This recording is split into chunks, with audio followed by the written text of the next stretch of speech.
মুরুড়া নির্বাচন মণ্ডলী রাসগোবিন্দপুর ব্লক অন্তর্গত দেবশূল পঞ্চায়েতস্থিত বুদ্ধেশ্বর শিব মন্দিরের নেতোৎসব পালিত হয়ে যাইছি। সূচনা থাউকি যে বুদ্ধেশ্বর মন্দির উত্তর ওড়িশার প্রসিদ্ধ শৈবপীঠ। উক্ত শৈবপীঠ পুনরুদ্ধার পাই মুখ্যমন্ত্রী নবীন পট্টনায়ক আম ওড়িশা নবীন ওড়িশা কার্যক্রম জরিয়ারে 10 লক্ষ টঙ্কার অনুদান মন্দিরের পাচেরি নির্মাণ ও পার্শ্ব মন্দির পুনরুদ্ধার করা যাইছি।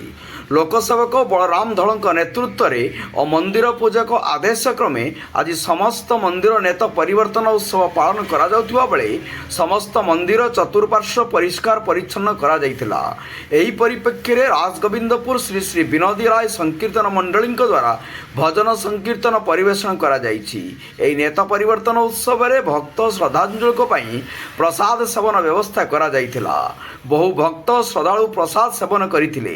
এই କାର୍ଯ୍ୟକ୍ରମକୁ ଆଦିତ୍ୟ କୁମାର ପଣ୍ଡା, ହରେକୃଷ୍ଣ ନାୟକ, ମୀନକେତନ ମହାନ୍ତି, ଶତ୍ରୁଘ୍ନ ସାହୁ, ଘନଶ୍ୟାମ ମୁର୍ମୁ, ହେମନ୍ତ ରାଉଳ ପ୍ରମୁଖ ପରିଚାଳନାରେ ସହଯୋଗ କରିଥିଲେ।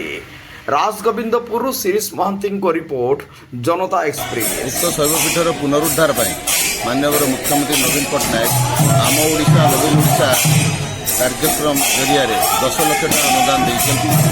ସେହି ଟଙ୍କାରେ ମନ୍ଦିରର ପାଚେରୀ ଏବଂ ପାର୍ଶ୍ୱ ଦେବତାମାନଙ୍କର ମନ୍ଦିର ପୁନରୁଦ୍ଧାର ହୋଇଛି। ସେଥି ଉପଲକ୍ଷେ ଆମର ପ୍ରତ୍ୟେକ ଦେଉଳର ନେତ ପରିବର୍ତ୍ତନ କରାଯାଉଛି ଏବଂ ଭଜନ ସମାରୋହ ପାଳନ କରାଯାଉଛି ଏବଂ ଶହ ଶହ ଭକ୍ତମାନଙ୍କ ଭିତରେ ପ୍ରସାଦ ସେବନ ବ୍ୟବସ୍ଥା କରାଯାଇଛି।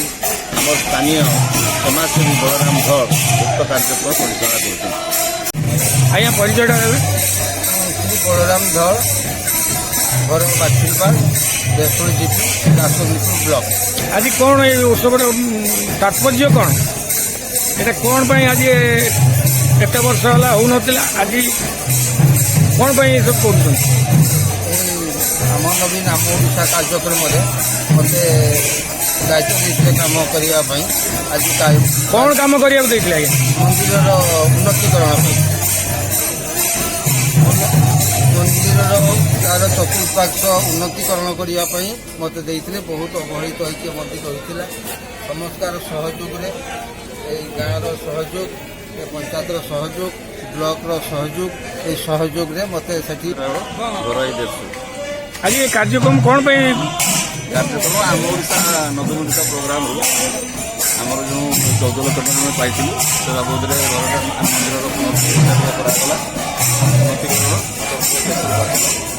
ଏବଂ ଯେହେତୁ ବହୁତ ଲୋକଙ୍କୁ ଏ କାର୍ଯ୍ୟକ୍ରମ କରାହେଇଛି, ମାଙ୍କ ମାନେ ଆଦେଶ କ୍ରମେ ମନ୍ଦିରକୁ ଟିକେ ନେତା ପରିବର୍ତ୍ତନ କରିବା ପାଇଁ ପଡ଼ିବ, ପ୍ରତିଷ୍ଠା କରିବା ପାଇଁ ଏ ଆୟୋଜନ।